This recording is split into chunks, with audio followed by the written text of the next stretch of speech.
Assalamualaikum warahmatullahi wabarakatuh. Alhamdulillahi rabbil alamin. Wassalatu wassalamu ala ashrafil mursalin. Nabiyyina wa maulana Muhammadin wa ala alihi wa sahbihi ajma'in. Wa ashhadu an la ilaha illallah wahdahu la syarika lah. Wa ashhadu anna Muhammadan abduhu wa rasuluh. Sallallahu alaihi wa ala alihi wa sahbihi wa sallama tasliman katsira. Thumma amma ba'd. Alhamdulillah, kembali kita akan melanjutkan pelajaran kita tentang mengenal riba. Dan insya Allah kita akan melihat terlebih dahulu pengertian riba dari sisi makna bahasa dan riba secara istilah. Kemudian menjelaskan tentang makna hadis Nabi SAW bahwa riba memiliki 73 pintu. Tentang pengertian riba secara bahasa, riba secara bahasa berasal dari kata roba, yarbu, yang artinya tumbuh dan bertambah. Dan makna bahasa ini bisa kita jumpai dalam beberapa ayat di Al-Quran. Demikian pula dalam hadis Nabi SAW. Karena Al-Quran seperti yang kita pahami dan kita yakini, Allah turunkan Al-Quran dalam bahasa Arab. Sehingga salah satu di antara bukti bahasanya sebuah kata itu memiliki makna tertentu dalam bahasa Arab, di antara buktinya adalah ayat Al-Quran. Allah Subhanahu wa Ta'ala berfirman di surat Al-Haqqah ayat yang ke-10. Fa'asaw rasula rabbihim fa'akhadahum akhdatan rabiyah. Para musuh Nabi itu, mereka durhaka kepada Rasul, kepada utusan Rabb mereka. Fa'akhadahum akhdatan rabiyah. Lalu Allah menghukum mereka dengan akhdatan rabiyah, dengan hukuman yang rabiyah. Dan yang dimaksud dengan hukuman yang rabiyah adalah hukuman yang terus-menerus diberikan oleh Allah Ta'ala kepada musuh para nabi, karena mereka adalah orang yang kafir. Dan seperti yang kita tahu, bahwasanya orang kafir ketika mendapatkan hukuman, maka hukumannya tidak berhenti sampai dosanya habis. Mengingat dosa orang kafir adalah dosa yang abadi, sehingga hukumannya abadi. Dan itu bagian dari keadilan Allah Subhanahu wa Ta'ala. Kok bisa itu disebut sebagai bagian dari keadilan Allah? Karena orang kafir, mau diberi usia berapapun, dia akan tetap kafir. Sehingga ketika ada orang kafir yang dikasih usia 70 tahun, lalu dia mati. 80 tahun dia mati. Mau dikasih usia berapa dia akan berubah jadi muslim. Mau dikasih usia berapa dia akan bersyahadat. Tetap dia akan seperti itu. Sehingga kalau ada orang yang bertanya, orang kafir itu hidup selama 70 tahun, 80 tahun. Tapi kenapa balasan yang diberikan oleh Allah itu abadi? Kenapa hukuman yang diberikan oleh Allah itu kekal? Sementara kekafiran yang dilakukan oleh orang kafir ini hanya sepanjang ketika dia hidup di dunia. Usia 70 tahun, atau 80 tahun, atau sekian tahun. Maka jawabannya adalah, orang kafir dikasih hidup di dunia selama sekian puluh tahun. Karena seorang manusia lebih dari itu, fisiknya nggak sanggup untuk menyanggah dirinya. Sehingga dia mati di usia 80 tahun, 90 tahun. Bahkan misalnya, anggaplah melebihi 100 tahun. Dan ketika dia masih di usia seperti itu, maka mau berapa lama dia dikasih usia oleh Allah, sehingga dia akan berubah jadi muslim? Jawabannya nggak ada. Atau jawabannya tidak ada satupun orang yang tahu. Bahkan yang kita tahu, ketika dia dalam kondisi kafir di usia tua, dia akan terus kafir. Maka karena dia kafir itu tanpa ujung, balasan yang diberikan oleh Allah Subhanahu wa Ta'ala juga tanpa ujung. Baik. Dari situlah kita bisa mengambil pelajaran bahasanya Allah Ta'ala akan menghukum mereka dengan hukuman yang rabiyah, yang terus-menerus tanpa ujung. Kemudian Allah juga berfirman di surat Al-Hajj ayat yang kelima. Allah mengatakan, فَإِذَا أَنْزَلْنَا عَلَيْهَا الْمَاءَ اهْتَزَّتْ وَرَبَتْ وَأَنْبَتَتْ. Apabila kami turunkan air di atasnya, yaitu di atas permukaan bumi, ihtazzat warabat, maka bumi itu hidup, warabat, dan dia tumbuh, wa ambatat, dan menumbuhkan tanam-tanaman. Anda bisa saksikan saat musim kering, sawah itu Masya Allah ya, sampai pecah tanahnya. Tanah-tanah yang dia berbatu, dia nggak ada satupun tumbuhan yang bisa bertahan. Bahkan lumut pun kering, rumput juga kering. Tapi begitu datang musim hujan, sawah yang awalnya tanahnya pecah, saking panasnya sehingga tidak ada rumput yang bisa bertahan tumbuh di situ. Begitu disirami air yang pertama, kurang lebih besoknya atau 2 hari lagi, tiba-tiba langsung berubah jadi hijau. Sehingga dia robat, dia tumbuh, dia subur. Dan itulah makna kata roba. Di sini ada kata robat yang artinya adalah tumbuh. Dari situ makna kata roba yarbu yang artinya adalah tumbuh dan berkembang. Baik, ini makna riba secara bahasa yang bisa kita ambil dari Al-Quran. Kemudian kalau kita ambil dari hadis Nabi SAW, di sini ada satu riwayat dari Abdurrahman bin Abu Bakar radhiyallahu anhu. Beliau menceritakan kondisi Ahlus Suffah yang tinggal di Masjid Nabawi. Terkadang Nabi SAW makan berjamaah bersama mereka. Dan bagian dari mukjizat Nabi SAW, makanan yang disantap bersama para Ahlus Suffah tidak habis-habis. Bahkan tumbuh dan bertambah. Abdurrahman menceritakan kejadian ketika makan bersama Nabi SAW. Fa'aimullah ma kunna na'khudhu min luqmatin illa raba min asfaliha aktsaru minha. Demi Allah, tidak ada sesuap yang kami ambil, tidak ada sesuap makanan yang kami ambil, illa raba min asfaliha aktsaru minha, kecuali tumbuh dari bawahnya yang lebih banyak dibandingkan makanan yang sudah ada. Sehingga Allah Subhanahu wa taala berikan kepada Nabi SAW satu mukjizat, di mana makanan itu bisa tumbuh. Sebagaimana mukjizat yang dulu diberikan oleh Allah kepada Musa alaihissalam. Apa bentuknya? Ketika tongkatnya Musa digunakan untuk memukul batu, fanfajarat minhu 12 'ainan. Keluar memancar 12 mata air.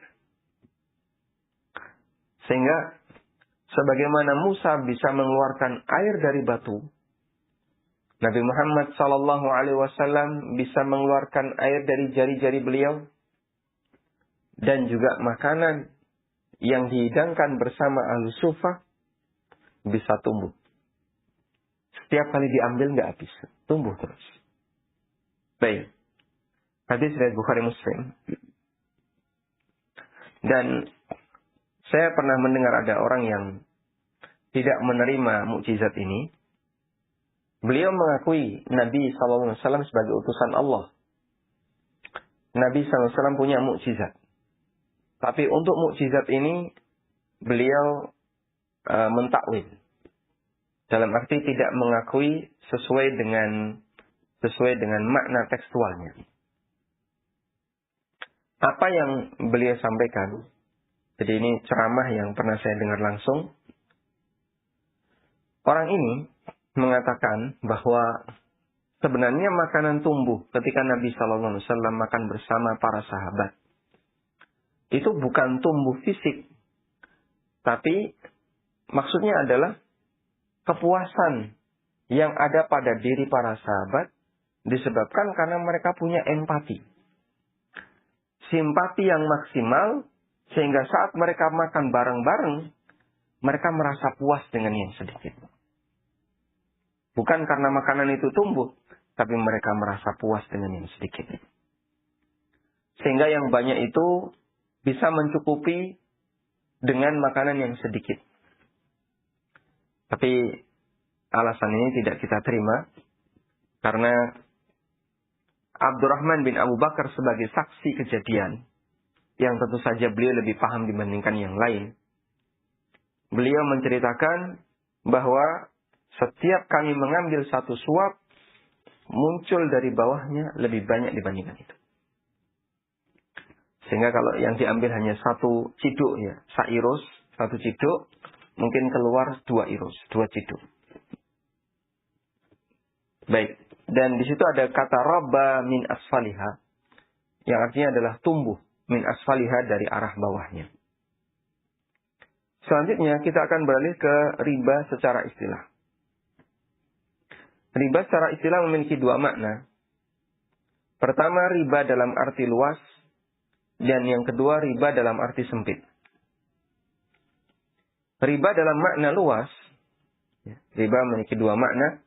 Riba dalam makna luas dan riba dalam makna sempit. Riba secara bahasa, seperti tadi ya, riba secara istilah punya 2 makna. Dalam makna luas dan dalam makna sempit. Riba dalam makna luas adalah semua transaksi jual beli yang dilarang oleh syariat. Baik, Anda garis bawahi bagian ini. Riba dalam arti luas adalah semua transaksi jual beli yang dilarang oleh syariat. Terdapat beberapa keterangan dalam istilah para sahabat. Mereka menggunakan kata riba untuk menyebut transaksi yang dilarang dalam Islam, meskipun tidak ada kaitannya dengan utang piutang. Meskipun tidak ada kaitannya dengan benda ribawi. Di antaranya, keterangan sahabat Ibnu Abi Aufa, beliau mengatakan, an-najishu akilur riba kha'in. Orang yang melakukan transaksi najas, dia pemakan riba pengkhianat. Di antara bentuk transaksi najas, ya, barangkali Bapak Ibu sudah pernah mendengar istilah ini. Najas, non, jim, shin. Kalau najis, benda yang kotor yang tidak boleh disentuh, non, jim, sin tipis. Najis. Kalau najas, pakai shin besar. Apa yang dimaksud dengan transaksi najas? Berpura-pura menawar barang padahal bukan untuk membeli, salah satunya. Atau menipu penjual biar dijual murah. Karena kerjasama dengan orang lain. Sehingga dia bisa banting ketika ikut menawar. Dan perbuatan ini termasuk perbuatan haram meskipun tidak ada hubungannya dengan utang piutang. Meskipun tidak ada hubungannya dengan utang piutang, tapi dia masuk sebagai transaksi yang dilarang dalam Islam. Nah, kemudian yang kedua juga bisa kita jumpai dari keterangan Aisyah radhiyallahu anha. Beliau mengatakan, "Lamma unzilatil ayatu min akhir suratil Baqarah fir riba." Ketika diturunkan beberapa ayat di akhir surat Al-Baqarah yang membahas tentang riba. Qalat, kata Aisyah, kharaja Rasulullah sallallahu alaihi wasallam ilal masjid faharramat tijarata fil khamri. Rasulullah sallallahu alaihi wasallam menuju masjid lalu beliau haramkan perdagangan khamr. Beliau haramkan perdagangan khamr. Padahal ayat yang turun berkaitan dengan masalah riba, tapi Nabi SAW ketika mengajarkan kepada sahabat, beliau haramkan perdagangan khamr. Di waktu yang tidak berjauhan dari turunnya ayat-ayat tentang larangan riba. Yang ini menjadi isyarat bahwasanya di antara makna riba secara bahasa adalah semua perdagangan yang haram dalam Islam. Baik. Kemudian juga bisa kita jumpai keterangan Umar bin Khattab radhiyallahu anhu. Beliau mengatakan, "Inna minar riba bai'ut tamrati wa hiya mu'assafatun qabla an tatayyaba." Sesungguhnya bagian dari riba adalah menjual buah wa hiya mu'assafah. Menjual kurma dalam kondisi masih hijau. Qabla an tatayyaba, sebelum enak dimakan. Bahasa kita adalah transaksi ijon. Dan itu disebut oleh Umar bin Khattab radhiyallahu anhu sebagai bagian dari riba. Karena dalam transaksi ijon, ada gharar yang besar. Dalam transaksi ijuan ada gharar di mana tidak bisa diprediksi apakah nanti akan berhasil panen ataukah gagal panen. Baik, dari 3 hadis ini, 3 riwayat ini bisa kita simpulkan bahwa makna riba secara istilah dalam arti luas mencakup semua transaksi yang diharamkan dalam Islam. Kemudian kita beralih ke makna riba dalam arti sempit. Makna riba dalam arti sempit adalah riba yang artinya atau yang berkaitan dengan pembahasan riba di buku-buku riba. Ada banyak definisi yang diberikan oleh para ulama. Di antaranya yang disebutkan dalam Hasyiah Ibnu Abidin. Beliau mengatakan riba adalah fadlu malin bila iwad fi muawadati malin bimal. Kelebihan harta tanpa ada ganti hasil dalam transaksi komersil antara harta dengan harta. Dalam transaksi komersil antara harta dengan harta. Tapi di situ ada kelebihan bila iwad tanpa ada ganti, tanpa ada timbal balik. Ada juga yang memberikan definisi ziyadah makhsusah li ahadil muta'aqidain khaliyatan amma yuqabiluha minal iwad. Tambahan khusus yang diberikan oleh salah satu pelaku akad tanpa ada penyeimbang, tanpa ada imbalan sebaliknya. Baik. Nah, di sini saya kasih ilustrasi ya. Ada ilustrasi sebagaimana di atas. Kalau kita tuliskan seperti ini ya. Jadi tadi kita sudah punya kesimpulan bahwa riba dari sisi pengertian ya, dari sisi definisi riba. Pertama, secara bahasa maknanya adalah tumbuh dan berkembang. Dan kita tahu bahasanya riba itu ketika dilakukan maka hartanya bertambah. Sehingga secara istilah disebut dengan, atau secara bahasa, riba adalah tumbuh dan berkembang. Kemudian secara istilah ada 2 makna. Pertama adalah makna luas. Yang ini mencakup semua akad yang haram dalam Islam. Kalau semua akad haram berarti hasilnya juga haram. Sehingga harta riba mencakup semua harta haram. Baik yang ada kaitannya dengan utang piutang maupun yang tidak ada kaitannya dengan utang piutang. Kemudian dalam makna sempit, riba dalam makna sempit adalah riba dalam kajian tentang riba. Dalam kajian tentang riba. Maksudnya gimana? Riba dalam arti sempit adalah riba dalam makna riba yang dikaji oleh para ulama dalam kajian-kajian riba yang disinggung dalam Al-Quran, yang berisi ancaman-ancaman berat dan seterusnya. Itulah riba dalam arti sempit. Dan itu yang kita fokus belajar di buku ini. Yang fokus kita pelajari di buku ini. Sedangkan kalau semua akad yang haram dalam Islam sudah pernah kita pelajari dulu waktu kita belajar buku pengantar fikih jual beli. Di bagian akhir kita membahas tentang masalah riba. Di bagian akhir tentang masalah harta haram dalam Islam. Dan berikut macam-macamnya. Baik. Nah, untuk riba dalam arti sempit ini, ulama beda pendapat.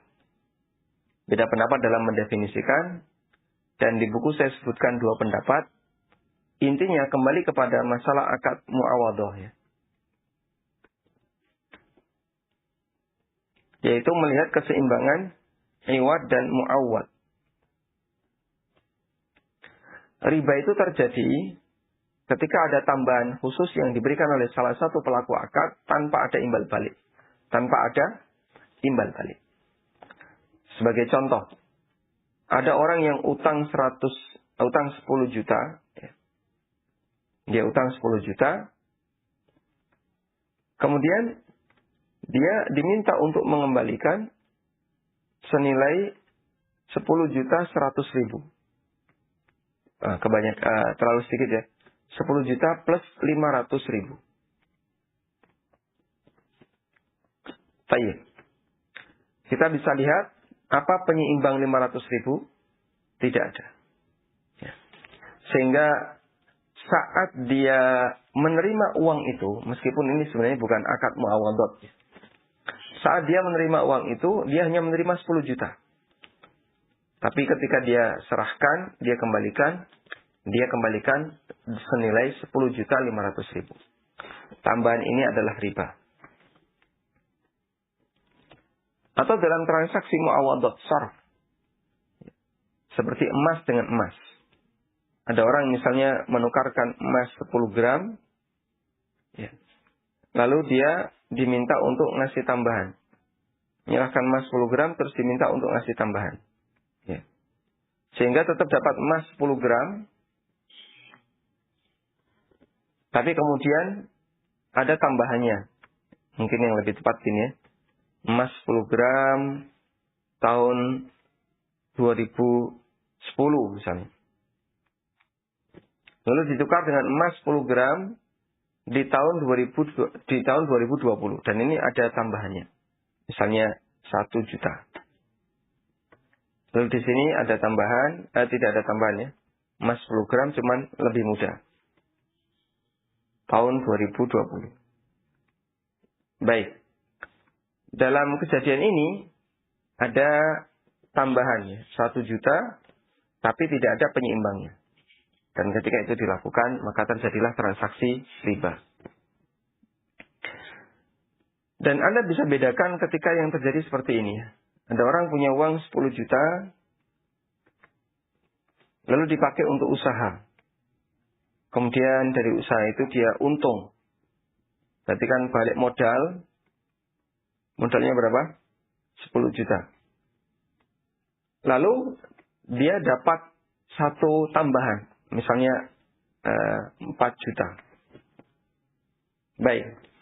Sehingga modal 10 juta, balik modal 10 juta plus 4 juta.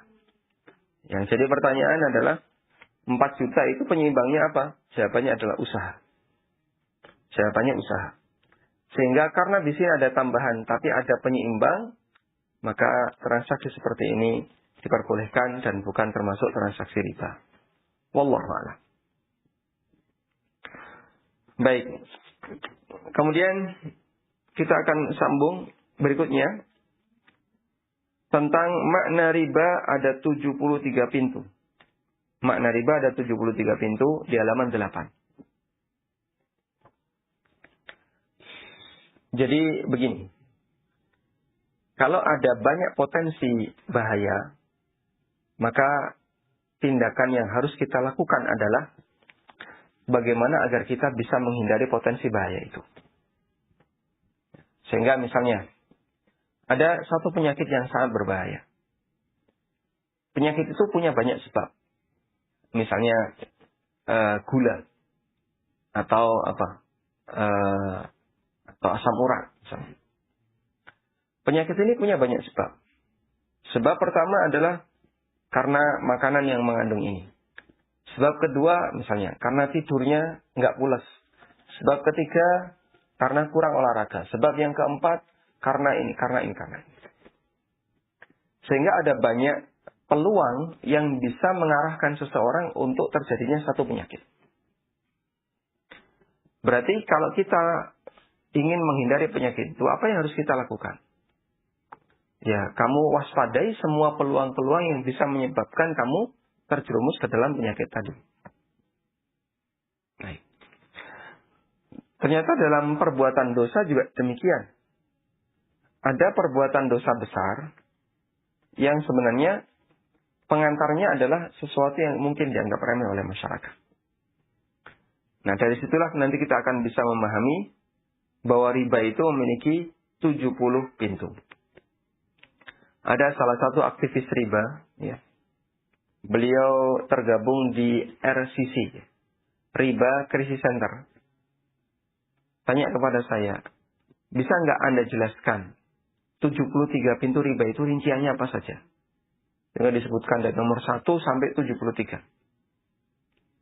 Terus saya sampaikan, saya tidak tahu. Saya nggak bisa. Lalu apa makna riba memiliki 73 pintu? Disebutkan dalam hadis riwayat Ibnu Majah dari Ibnu Mas'ud radhiyallahu anhu, Nabi SAW bersabda, "Ar-riba salasatun wa sab'una baban." Riba itu ada 73 pintu. Hadis riwayat Ibnu Majah dan dinilai sahih oleh Syalbani. Dalam riwayat yang lain dari Abu Hurairah radhiyallahu anhu, Nabi SAW bersabda, "Ar-riba sab'una huban, aisaruha ayyankiha rajul ummah." Riba itu ada 70 pintu. Yang paling ringan seperti orang yang menikahi ibunya. Dan menikahi ibunya sama dengan berzina dengan ibunya. Dalam riwayat yang kedua dari Ibnu Mas'ud radhiyallahu anhu yang diriwayatkan oleh Al-Hakim, "Ar-riba salasatun wa sab'una baban." Riba itu ada 73 pintu. Secara redaksi tidak jauh beda dengan apa yang ada di atas. Demikian pula dalam hadis yang diriwayatkan oleh At-Tabrani dari Bara' bin Azib. Riba ada 72 pintu. Baik. Sehingga kalau kita perhatikan di sini, apa makna riba memiliki 72 pintu? Angka 70 itu tidak menunjukkan batasan. Artinya angka itu sifatnya hanya litaksir, bukan menunjukkan batasan. Sebagaimana keterangan As-Sindi dalam hasyiah beliau untuk Sunan Ibnu Majah, beliau mengatakan, "Wal muradu at-taksir." Maksudnya adalah beliau ingin menjelaskan bahwasanya pintu riba itu banyak. Dunat tahdidi bihi. Dunat tahdidi wa bihi yadharu taufiq baina hadzal hadis wal hadisul ati. Bukan dalam rangka untuk membatasi bahwasanya riba itu hanya ada 73, bukan. Sehingga dari sini kita bisa mendapatkan kesimpulan yang tepat antara hadis ini dengan hadis al-ati, hadis yang berikutnya. Baik. Hadis berikutnya yang ada di Sunan Ibnu Majah. Sehingga pertama yang perlu kita perhatikan adalah bahwa angka 73 dalam riwayat yang lain ada 72. Maksud di situ adalah litaksir, untuk menunjukkan kalau pintu riba itu banyak. Apakah harus mencapai 70? Wallahu a'lam. Beliau hanya ingin menjelaskan bahwa pintu riba itu jumlahnya banyak. Nah, kalau kita tahu bahasanya pintu riba itu jumlahnya banyak, berarti tugas berikutnya apa, Pak? Waspada. Jangan sampai kita terjerumus ke dalam salah satu pintu itu. Makanya di sini kita bisa mendapatkan motivasi yang baru, bahwa kalau ada potensi bahaya, tahap awal yang perlu kita lakukan adalah kenali potensi bahaya. Kalau kita mengenali potensi bahaya, kita berharap bisa terhindar dari bahaya itu. Dan pemerintah itu kan berusaha untuk melakukan tindakan seperti ini. Makanya hal-hal yang kadang belum terjadi, pemerintah sudah menyiapkan instansi yang bergerak di bidang itu. Contoh untuk Merapi, ada BMKG Sleman yang dia mengawasi aktivitas Merapi. Di daerah yang lain juga kurang lebih sama, bahkan ada yang nasional. Lalu mereka memberikan perkiraan cuaca. Nanti akan ada angin seperti ini, akan ada potensi seperti ini, mohon diwaspadai dan seterusnya. Baik.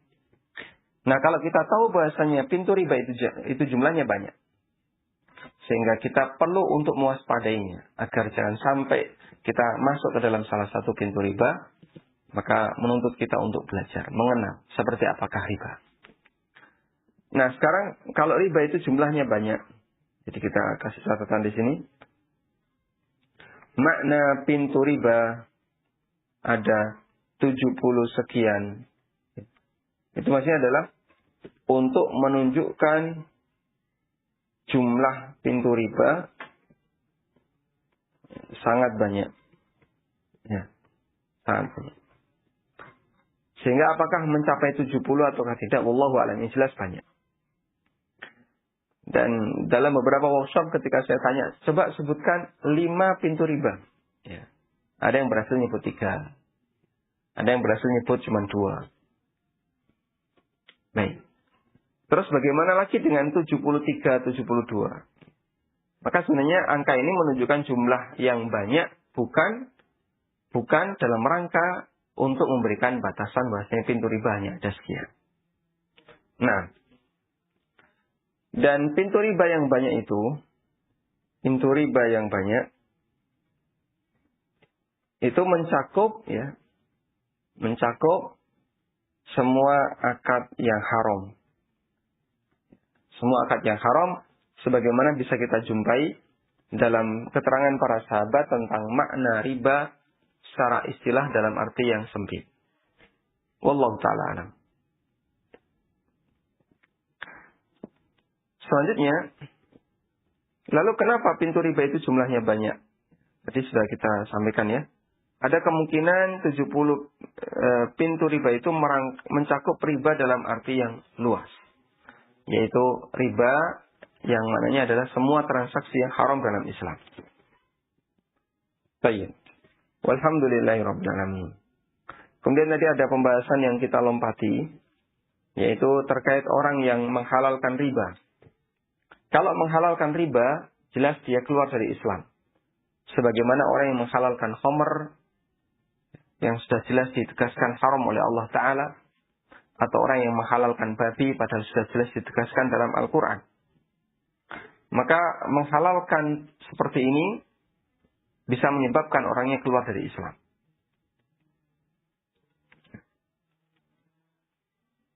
Namun kalau mempraktekkan, itu belum tentu menghalalkan.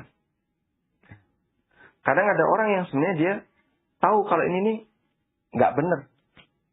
Tapi dia kenapa tetap bertahan di situ, tidak resign dari karyawan bank misalnya. Ya, jawabannya ada banyak faktor. Dan kita mentoleransi apabila faktor itu adalah faktor yang kuat sehingga membuat dia harus bertahan di sana. Namun dengan tetap dikasih penekanan sebisa mungkin segera keluar. Misalnya ya. Sehingga di sini perlu dibedakan antara orang yang menghalalkan dengan orang yang tidak tahu tapi dia bertahan di dunia riba. Dan itu tidak sampai pada tingkatan menghalalkan. Wallahu a'lam.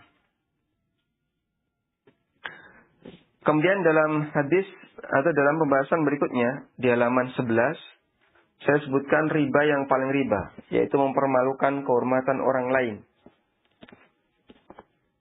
Nabi SAW pernah menyebutkan itu. Inna min arba riba. Sesungguhnya riba yang paling riba adalah orang yang menodai, merusak kehormatan saudaranya sama muslim. Ya.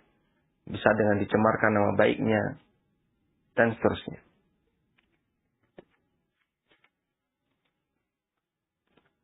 Kenapa ini disebut sebagai arba riba? Ada keterangan dari Imam Ibnu Baz rahimahullah. Ja'ala sallallahu alaihi wasallam al-istitalata fi ardil muslim min riba. Nabi SAW menyebutkan bahwa orang yang menyebut dosa mempermalukan orang muslim itu sebagai bagian dari riba. Li'anna darara 'azimun wa tusabbibu fitnatan wa niza'atin wa fasadan. Karena bahayanya sangat besar, ya. Bisa menimbulkan fitnah dan beberapa sengketa serta kerusakan fil mujtama' di masyarakat. Sehingga disebut sebagai riba yang paling riba karena kerusakannya tersebar di masyarakat. Wallahu ta'ala alam. Selanjutnya, kita akan membaca penggunaan istilah riba dalam hadis.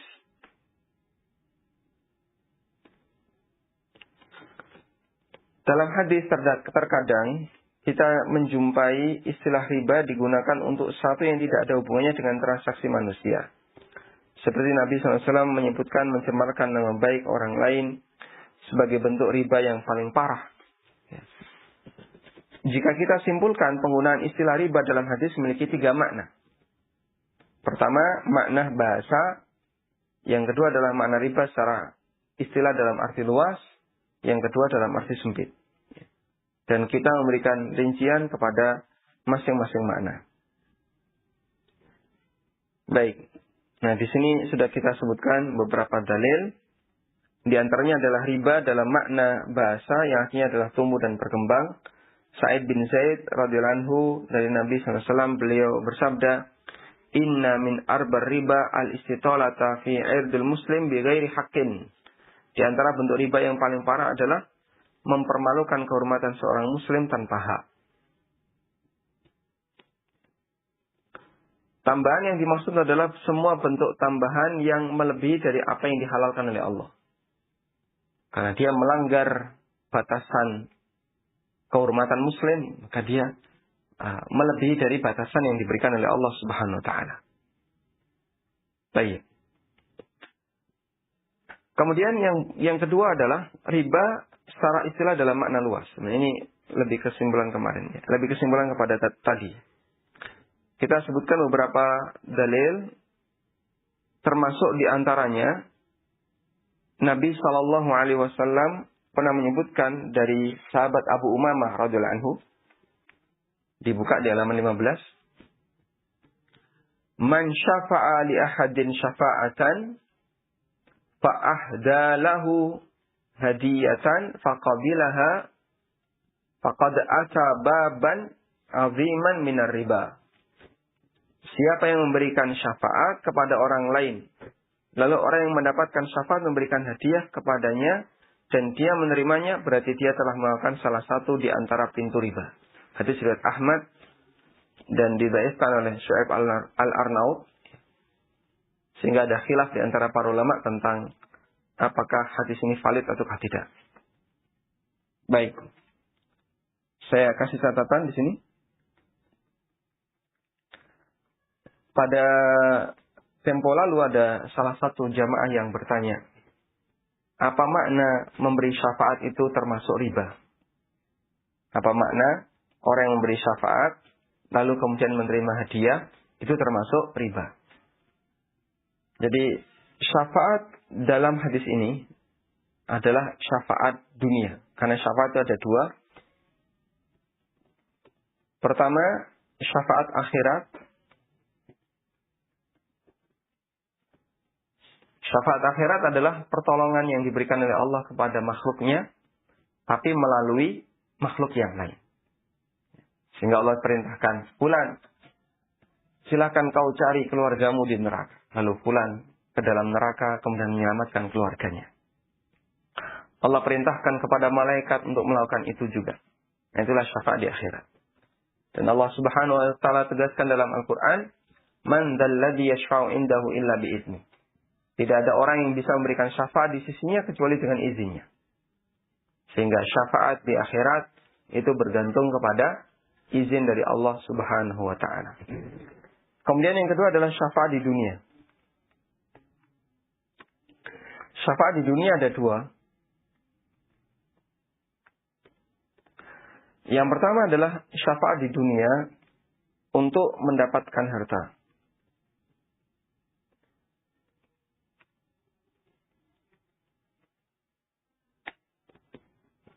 Syafaat di dunia untuk mendapatkan harta atau jabatan atau kemudahan dan yang lainnya. Ya. Misalnya gimana, Pak? Misalnya ya, saya mau ngurus sertifikat, yang itu merupakan hak saya. Ya, karena setiap pemilik properti dia berhak untuk mendapatkan sertifikat. selama memenuhi ketentuan. Sehingga ini lahan kuning di area pemukiman. Kemudian saya mau ajukan untuk balik nama sertifikat. Ternyata kok lama, nggak ada respon, cuma ditumpuk saja. Kemudian saya kenal dengan orang dalam, bisa nggak dibantu, kemudahan. Oh siap, bisa. Artinya dibantu. Nah saat dia bantu, padahal dia adalah karyawan di daerah itu, di kantor itu, dia bantu. Maka kalau saya ngasih sesuatu kepadanya, ini bagian dari memberikan riba. Sehingga di situ dia memberikan syafaat, tapi syafaat untuk kemudahan. Disebabkan karena dia adalah seorang pejabat, maka di posisi ini dia tidak berhak untuk menerima hadiah sepeser pun dari klien yang dia layani. Kemudian syafaat di dunia juga bisa maknanya adalah mendoakan. Ada orang datang kepada orang soleh, minta tolong doakan anak saya sakit, atau tolong doakan ini. Dan itu termasuk diperbolehkan, karena ini bagian dari syafaat di dunia, dengan cara mendoakan orang yang minta doa kepada kita. Wallahu ta'ala alam. Nah yang dimaksud dalam hadis ini adalah syafaat di dunia jenis yang pertama, jenis yang kedua saya pindahkan di sini, yaitu syafaat untuk mendapatkan harta, jabatan, kemudahan dan yang lainnya di pemerintahan, disebabkan karena dia kesulitan untuk bisa mendapatkan layanan, lalu dia minta tolong orang lain, yang itu merupakan orang dalam. Nah orang yang seperti ini jika menerima hadiah dari klien tadi hukumnya haram dan termasuk di antara bentuk riba.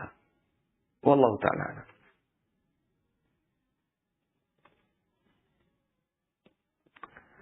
Kemudian yang ketiga adalah riba secara istilah dengan makna sempit, dan itu adalah riba dalam transaksi utang piutang atau dalam transaksi benda ribawi. Ya.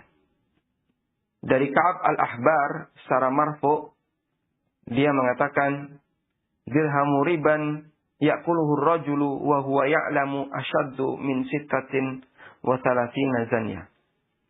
Satu dirham riba yang dimakan seseorang, sementara dia tahu bahwasanya itu haram, itu lebih berat dosanya dibandingkan 36 kali berzina. Dan riba yang dimaksud di sini adalah riba dalam arti tambahan karena utang atau tambahan karena transaksi benda ribawi. Wallahu a'lam. Baik. Walhamdulillahirabbil alamin. Sampai di sini yang bisa kita baca. Kita sudah sampai di halaman 16. Insyaallah di pertemuan berikutnya nanti kita akan melihat penjelasan ulama tentang satu bentuk riba yang mereka sebut dengan riba yang halal. Sebagaimana keterangan Ikrimah, salah satu muridnya Ibnu Abbas radhiyallahu anhuma, beliau mengatakan ar-riba ribawan. Riba itu ada dua. Riban halal wa riban haram. Satu riba yang halal, satunya riba yang haram. Insyaallah akan kita bahas di pertemuan berikutnya. Wa sallallahu ala nabiyyina Muhammadin wa ala alihi wa sahbihi wa sallam. Wa akhiru da'wana anil hamdulillahi rabbil alamin.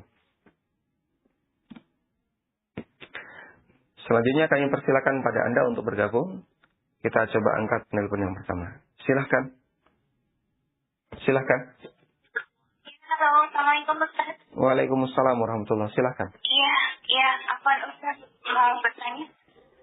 Jadi kedua beradik kami itu bekerja di bank konvensional. Kemudian setiap kali kami bertamu, menginap di sana, kami selalu membawa bekal sendiri dan bahkan sering makan di luar gitu. Jadi tidak mengizinkan sama sekali kami makan di sana gitu. Saya seperti itu gitu ya. Maksudnya anak-anak jangan sampai makan di sana. Nah, sehingga mengakibatkan orang tua kami itu merasa marah gitu dengan sikap kami gitu.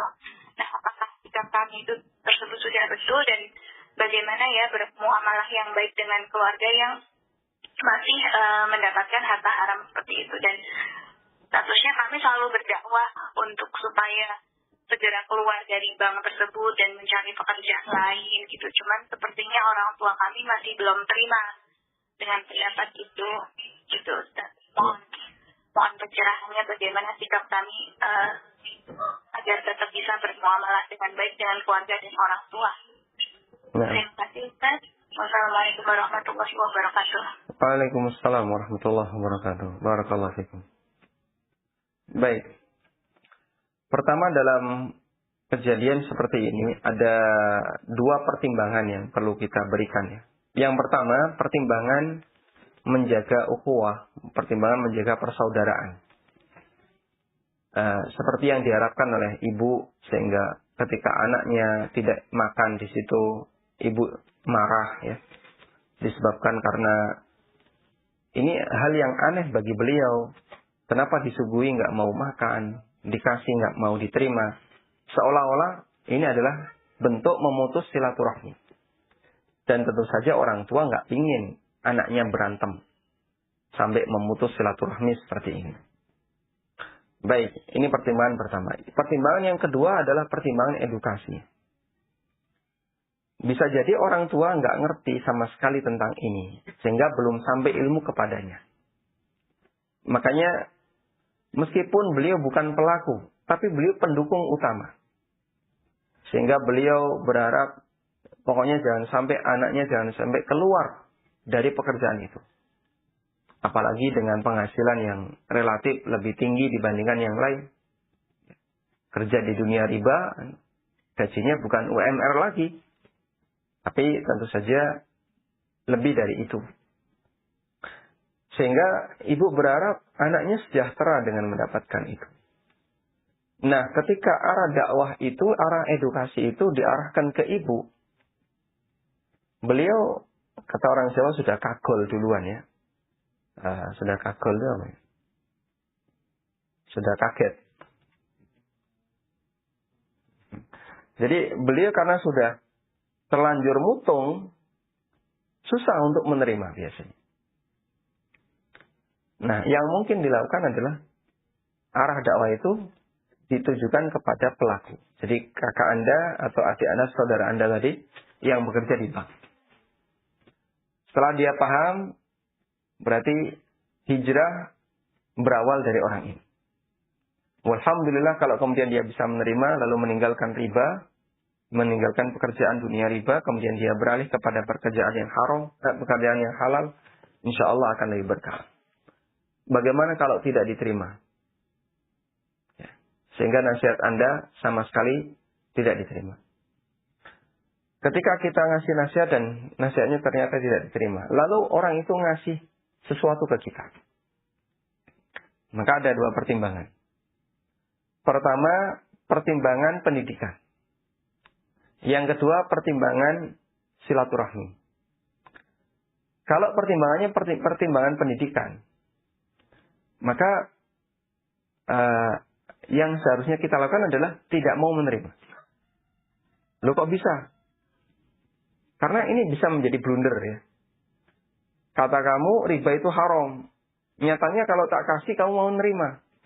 Akan jadi blunder. Akhirnya dia semakin bangga. Nah itu sebenarnya bukti kalau kamu itu tidak mengharamkan riba. Katanya nyuruh saya keluar kerja dari bank. Kemudian giliran saya kasih duit, anaknya diterima. Mungkin dia akan merasa, berarti kamu ini tidak konsisten dengan ucapan kamu. Karena dia nggak ngerti. Dia bodoh dengan masalah ini. Itu pertimbangan pertama. Yang kedua, pertimbangan silaturahmi. Kita kalau nggak makan, kalau nggak nerima, dia bisa marah. Lapor ke ibu. Akhirnya ibu yang ikut marah. Sehingga serba repot di sini. Nah, dari dua pertimbangan ini Anda coba lihat mana yang kira-kira yang lebih dominan. Kalau pertimbangan kedua lebih dominan, silakan Anda ambil. Daripada bikin masalah di keluarga dan nanti nggak silaturahmi jadi terputus, Anda ambil. Dengan tetap menyampaikan kepada saudara, sebenarnya saya dilarang untuk ini. Saya tidak mau, bukan saya dilarang, saya tidak mau untuk ngambil ini. Tapi mengingat ibu mengharapkan saya untuk ngambil, saya ambil. Apakah Anda berdosa ketika mengambil itu? Wallahu ta'ala alam. Ada khilaf di antara para ulama.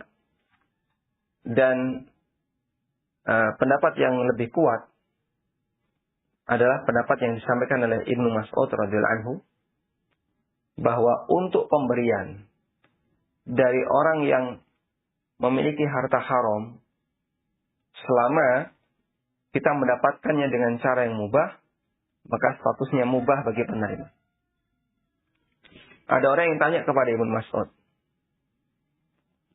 bagaimana hukumnya orang yang menerima hadiah yang berasal dari manusia yang pekerjaannya riba, atau dia mendapatkan harta riba.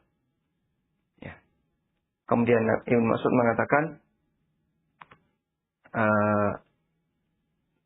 lakal hanna, kamu berhak untuk mendapatkan itu, tapi dosanya ditanggung oleh orang yang ngasih. Sehingga nggak jadi masalah ketika kamu terima.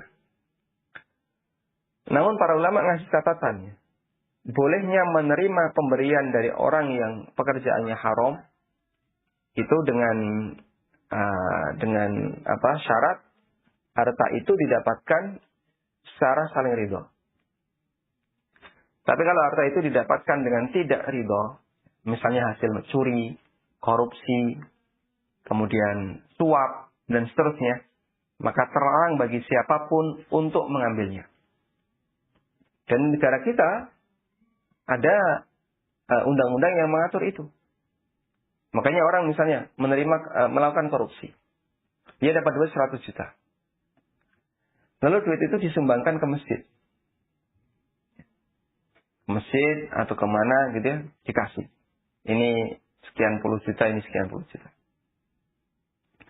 Ketahuan KPK, ternyata yang dipermasalahkan oleh pihak KPK tidak hanya, yang dipermasalahkan oleh pihak KPK tidak hanya pelaku korupsi, termasuk juga para penadahnya. Maka takmir nanti akan disidang atau juga akan diinterogasi. Kemudian nanti di pihak-pihak yang lain yang disebut dengan money laundry. Karena itu menerima seperti ini di negara kita tidak boleh. Tapi dalam Islam juga dilarang. Kalau ada orang yang kita tahu dia itu maling, kemudian barangnya dijual ke kita, maka kita nggak boleh menerima. Dan kita juga tidak boleh menerima kalau itu diberi. Karena kita termasuk penadah. Baik, yang kedua, harta haram yang didapatkan dengan cara saling ridho. Seperti riba, kemudian hasil gharar, lalu diberikan ke kita. Boleh kita terima atau tidak? Adalah ulama khilaf, dan kata Ibnu Mas'ud yang lebih kuat adalah diperbolehkan. Sehingga yang nanggung dosa adalah pihak yang bekerja. Wallahu a'lam. Baik, silakan. Silakan Bapak. Putus ya. Kita baca pertanyaan melalui WA. Assalamualaikum Ustaz. Waalaikumsalam warahmatullahi Izin bertanya Ustaz, apakah riba dalam makna bahasa sebagaimana yang dijelaskan oleh Syekh bin Baz tidak khusus dalam jual beli, ancamannya juga diperangi Allah dan Rasulnya? Apakah riba dalam makna bahasa yang cakupannya luas, apakah mendapatkan ancaman diperangi oleh Allah dan Rasulnya? Wallahu ta'ala alam, riba yang mendapatkan ancaman, fa'illam taf'alu fa'danu biharbin minallahi wa rasulih, itu hanya berlaku untuk riba dalam arti yang sempit. Terutama riba utang piutang, yang di situ ada bunganya. Kalau kamu tidak menghentikan bunga itu, tetap ditarik, fa'danu biharbi minallahi wa rasulih, maka umumkan untuk perang dengan Allah dan Rasulnya. Wallahu a'lam. Baik. Silakan. Waalaikumsalam warahmatullahi wabarakatuh. Silakan Ibu. Tadi Ustaz menjelaskan tentang riba yang paling riba itu adalah menjatuhkan kehormatan saudara muslim tanpa hak. Bisa dikasih contoh Ustaz untuk zaman sekarang itu contoh kejadian seperti itu apa? Kemudian berarti ada yang dengan hakan ya Ustaz ya, menjatuhkan kehormatan itu yang seperti apa? Nah, Yang pertama, yang kedua tadi saya baca di komen ada yang nanya dia bekerja sebagai sopir, bosnya itu kerja di bank. Apakah itu termasuk ta'awun dan gajinya itu halal atau tidak? bos. Saja pertanyaannya Ustaz. Nah, Syukron jazakallahu khair barakallahu fi. Afikum barakallah.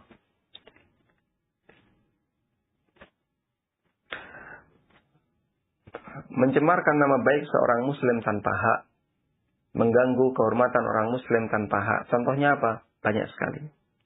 Seperti fitnah, menuduh dusta, kemudian menyebarkan berita dusta terkait seseorang padahal itu nggak benar, termasuk menggunjing padahal nggak benar, atau ada orang yang melihat aib orang lain kemudian disebarkan. Dan itu disebut oleh Nabi SAW min arbar riba, termasuk di antara riba yang paling parah. Ya, apalagi di dunia medsos seperti ini, sangat mudah seperti itu. Sehingga perlu dihati-hati dan diwaspadai ketika ada orang yang punya kecenderungan saat melihat ada kekurangan orang lain, kemudian langsung disebarkan.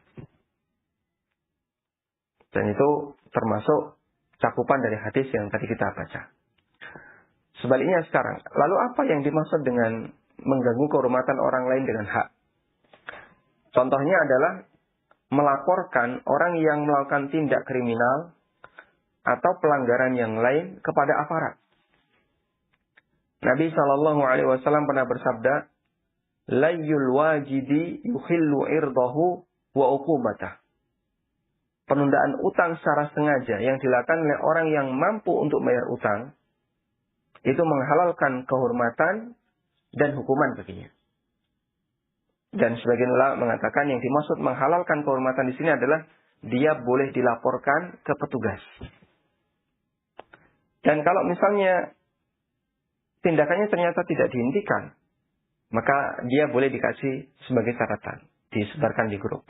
Waspada kalau bisnis dengan orang ini seringnya nggak mau bayar. Dan itu boleh, kenapa? Dalam rangka untuk menghindari potensi bahaya yang semakin tersebar di masyarakat. Baik. Kemudian pertanyaan yang kedua, ada orang yang bekerja sebagai sopir, lalu bosnya adalah orang yang bekerja di bank. Kalau Anda di posisi sebagai sopir yang tugasnya bukan ngantar bosnya bolak-balik ke bank atau ke tempat-tempat yang di situ dilakukan akad riba, maka silakan bertahan. Tapi kalau Anda yang bertugas ngantar bos, kadang ke bank, nanti ke mana lagi, lalu melakukan akad riba, berarti masuk dalam kategori ta'awun 'alal ismi wal udwan.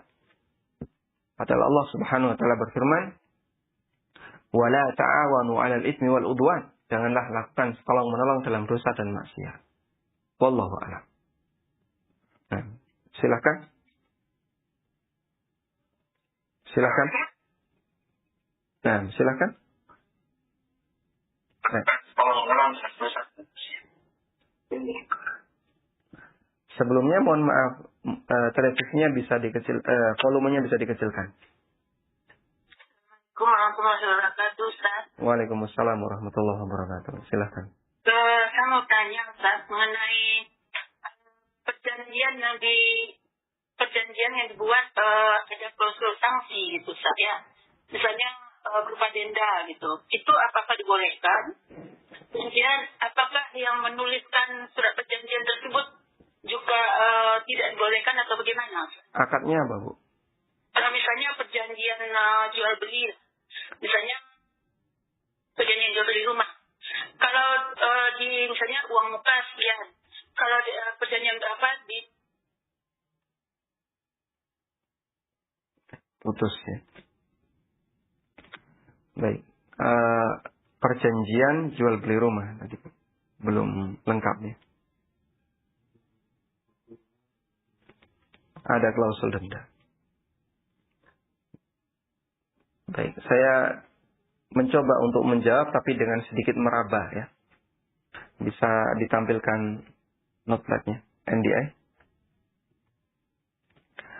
Perjanjian yang di situ ada klausul riba untuk akad jual beli rumah.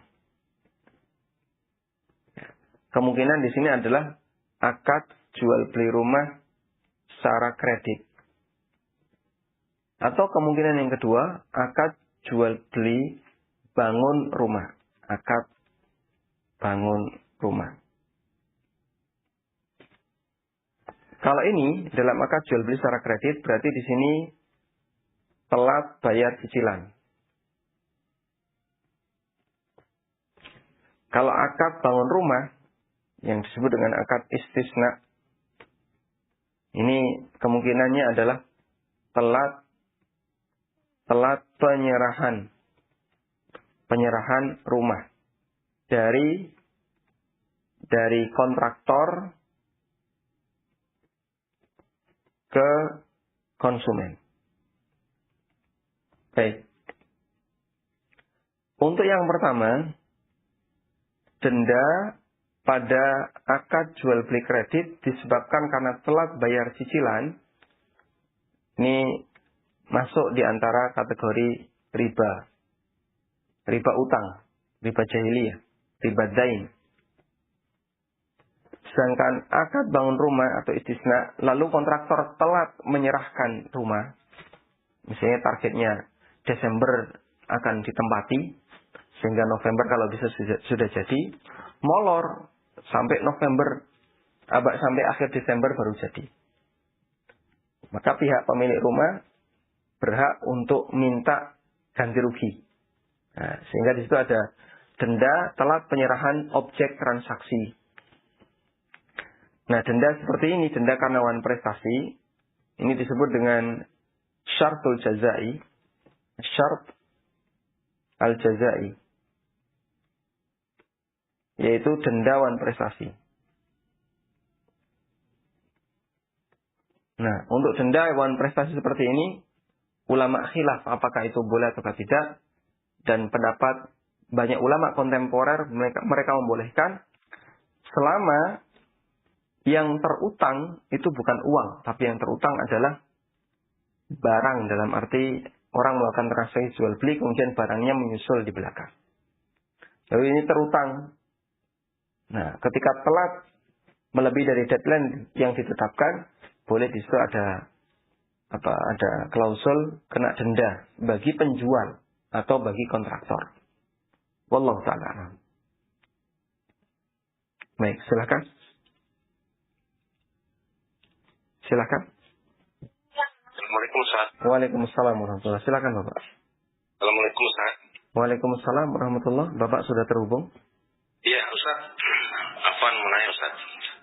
Apa hukum dari kita ikut dalam sebuah lembaga lelang di mana barang-barangnya contoh saja mobil atau rumah yang mungkin bisa saja barang-barang itu tercampur dari orang pribadi yang titip ke lembaga lelang, atau juga mungkin barang-barang yang berasal dari lembaga-lembaga riba seperti leasing, bank atau yang lainnya. Itu aja Ustaz.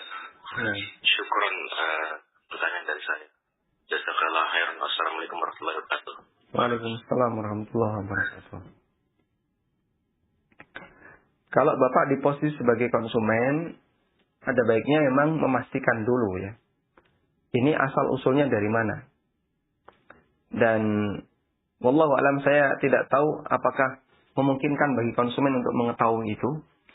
Kalau masih memungkinkan bagi Anda untuk mencari tahu asal usulnya, ini sitaan leasing, sitaan bank, ataukah sitaan negara, atau objek yang seperti apa. Kalau Bapak tahu asal usulnya, insya Allah nanti kita bisa lihat bagaimana kelanjutannya. Dan yang kami pahami, kalaupun itu sitaan bank, ya, kalaupun itu sitaan bank, selama itu dilakukan dengan prosedur yang benar.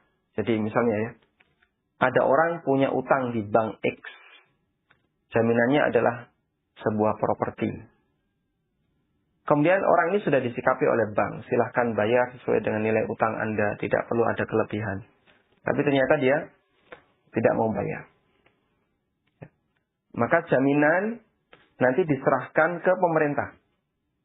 Ini karena orangnya nggak mau bayar, masuk ke proses pengadilan dan seterusnya, ternyata dia tetap nggak mau bayar.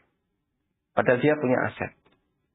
Akhirnya diproses di pengadilan, untuk kemudian dimenangkan apakah ini akan dilelang atau tidak. Nah, yang saya pahami di sini, orang yang memberikan utang kemudian ternyata nggak dibayar-bayar, dia berhak untuk mencairkan jaminannya. Selama dia sudah berproses tadi. Misalnya minta agar utangnya segera dibayar. Kalau nggak punya duit gimana? Ya, kamu bisa jual aset kamu, silakan dijual sendiri. Nah, sementara kalau dia tetap tidak mau, ya sudah, berarti pemerintah punya peran dalam masalah ini. Kalau ini yang terjadi, semoga tidak masalah Bapak, selama harganya adalah harga yang relatif normal, dalam arti tidak ada unsur kezaliman terhadap pemilik barang. Ya, terhadap pemilik barang. Karena kalau ada unsur kezaliman, misalnya harganya terlalu murah. Biasanya kan kayak gini ya, objek itu nilainya misalnya 1M. Utangnya 500 juta. Oleh bank, yang penting pokoknya 500 juta ini tutup. Akhirnya objek itu dijual 600. Atau 650. Dijual rendah, tujuannya biar cepat laku, sehingga utangnya ke bank bisa segera lunas. Namun kalau ini dilakukan, terlalu mendolimi pihak nasabah. Wallahu a'lam. Baik, silakan. Silakan. Assalamualaikum. Baik, silakan, suaranya agak diperbesar, volume televisinya dikecilkan. Silakan. Assalamualaikum. Ini mau saya tanya, Ustaz. Silakan, Anda sudah terhubung. Ya. Mau tanya. Saya dapat beasiswa. Nah, ternyata sumber beasiswa itu adalah hasil dari bunga deposito. Jika saya mengembalikan, itu saya harus denda. Gimana tuh, Ustaz? Jika mengembalikan harus 2 kali lipat. Maksudnya saya batalin. Masya Allah. Saya membatal. Tapi, ya kembalikan lagi ke ininya harus 2 kali lipatnya. Uang yang sudah saya pakai dari beasiswa itu 12 juta. Jadi saya harus kembalikan jadi 24 juta gitu. Karena saya membatalkan itu ke negara. Itu gimana solusinya? Baik. Baik, cukup Ibu. Ya, cukup Ustaz. Nah. Terima kasih Ustaz. Waalaikumsalam warahmatullahi. Saya mohon waktu untuk mempelajari bagian ini ya. Semoga Allah Subhanahu wa taala mudahkan terkait posisi orang yang mendapatkan beasiswa dari bunga deposito baik perusahaan maupun instansi pemerintah. Semoga Allah mudahkan bagi kita untuk bisa memahaminya sehingga tidak bisa saya jawab untuk hari ini. Wallahu a'lam. Kita baca pertanyaan melalui WA. Saya ingin menjual rumah. Banyak yang menawar dengan sistem uang muka dan dilunasi dalam 2 bulan. Kami mengetahui pihak pembeli ingin menggunakan surat rumah untuk digadaikan di bank untuk pelunasannya. Apakah kita sebagai pemilik rumah masuk dalam kelompok yang melakukan riba, Ustaz? Mohon pencerahannya. Karena rumah ini sudah hampir setahun tidak laku karena perbedaan pandangan kasus di atas, Ustaz. Mohon diberikan cara terbaiknya. Nah, jadi termasuk di antara salah satu masalah yang cukup rumit di masyarakat adalah terkait jual beli rumah. Karena objek ini objek yang secara umum mahal. Sehingga masyarakat Indonesia kalau disuruh untuk beli seketika tunai, itu banyak di antara mereka yang nggak sanggup. Bahkan ini tidak hanya ada di negara kita, termasuk juga di beberapa negara yang lain.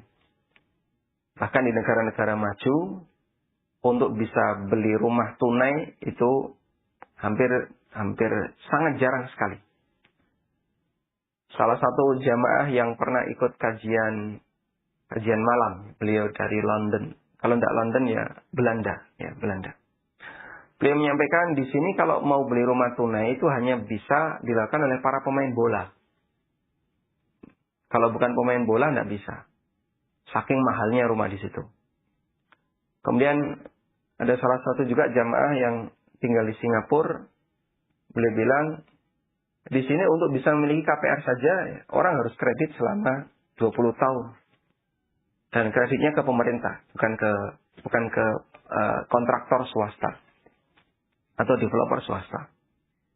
Sehingga memang kejadian transaksi jual beli rumah dengan sistem kredit itu sekali lagi tidak hanya ada di Indonesia, juga terjadi di berbagai macam negara. Karena itu bersyukurlah bagi Anda yang sudah punya rumah, ya. Bahkan Anda sudah tidak punya utang terhadap rumah itu, karena ketika Anda sudah memilikinya, Anda terselamatkan dari sekian banyak masalah yang dihadapi oleh jutaan manusia. Terus gimana caranya biar bisa lunas lebih cepat atau bisa melakukan transaksi tanpa harus melibatkan bank? Ada pendekatan konsumen dan ada pendekatan penjual. Kalau pendekatan konsumen, berarti dia harus mencari lembaga keuangan yang bisa melayani jual beli rumah. Nah, yang jadi masalah di Indonesia cukup sulit untuk menemukan itu. Di Jogja mungkin barangkali ada yang bisa menyediakan itu meskipun dengan jumlah yang terbatas. Alhamdulillah di Jogja ada. Tapi kalau misalnya sudah berada di luar, ada nggak lembaga keuangan yang seperti itu? Nah, kita nggak tahu dan nggak bisa memberikan jaminan. Baik. Terus kalau dilihat dari sisi penjual, sebenarnya tanggung jawab penjual itu cuma satu ya. Saya melakukan akad jual beli dengan konsumen secara kesepakatan. Selanjutnya urusan konsumen mau dapat duit dari utang dari A, utang dari B, bahkan termasuk utang bank itu kan urusan konsumen. Sehingga selama kita sudah tidak lagi terlibat dalam transaksi antara konsumen dengan pihak bank, maka rantainya sudah terputus.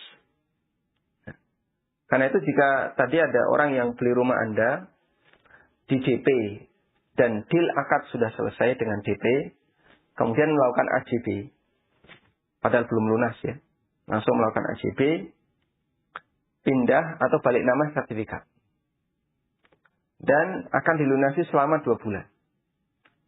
Setelah sertifikat jadi atas nama dia, atas nama konsumen, kemungkinan besar itu akan disekolahkan di bank. Andaikan Anda sanggup melakukan seperti ini, dengan semua resiko yang akan ada,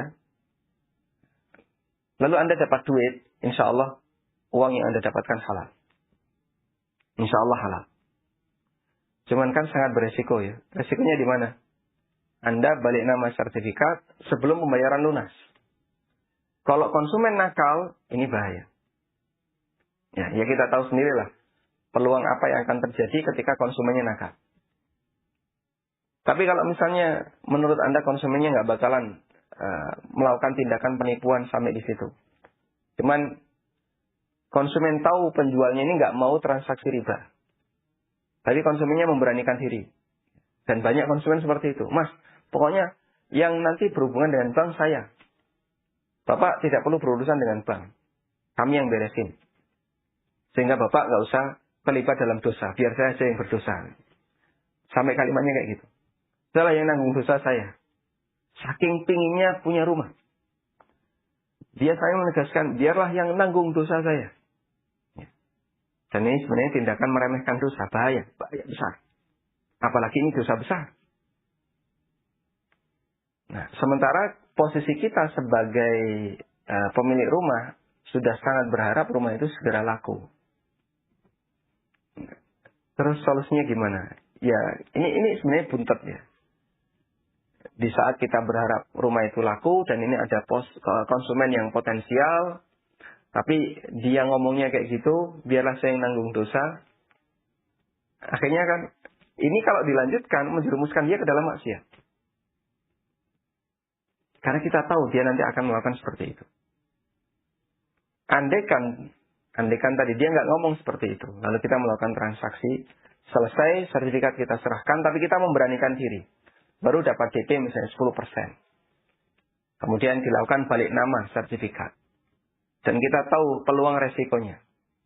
Hanya sampai di titik itu saja, maka tidak ada keterlibatan transaksi riba antara Anda sebagai pemilik rumah dengan yang dilakukan antara konsumen dengan bank. Karena kan ini di luar pengetahuan kita, dan tadi transaksinya tidak menyebutkan tentang ini dan seterusnya. Wallahu ta'ala alam, kita hanya bisa bicara untuk kondisi ideal, dan kalau sampai pemecahan masalah seperti ini, bolehkah sampai harus ada sisi pelanggaran syariah di situ? Ya, namanya pelanggaran syariah tetap dilarang. Sehingga kita tetap ajarkan, ikuti yang ideal semaksimal mungkin, selama Anda masih mampu untuk bertahan. Dalam arti, tidak sampai misalnya kelaparan gara-gara rumah nggak laku, maka silakan bertahan dulu. Hingga nantinya Allah Subhanahu wa Ta'ala akan datangkan seorang konsumen yang kira-kira bisa membeli dengan harga yang atau dengan cara yang lebih baik. Wallahu ta'ala alam. Demikian yang bisa kita sampaikan. Semoga menjadi kajian yang bermanfaat. Dan tadi kita punya satu PR ya, tentang hukum menerima beasiswa dari bunga deposito. Semoga nanti Allah Subhanahu wa Ta'ala mudahkan bagi kami untuk mempelajarinya, dan jika Bapak Ibu para pemirsa ada yang memiliki ilmu tentang itu, nanti bisa sampaikan melalui nomor WA. Insya Allah akan kami pelajari. Wassallallahu ala nabiyyina Muhammadin wa ala alihi wa sahbihi wa sallam. Wa akhiru da'wan anilhamdulillahi rabbil alamin. Subhanakallahumma wa bihamdika asyhadu an la ilaha illa anta astaghfiruka wa atubu ilaik. Wassalamualaikum warahmatullahi wabarakatuh.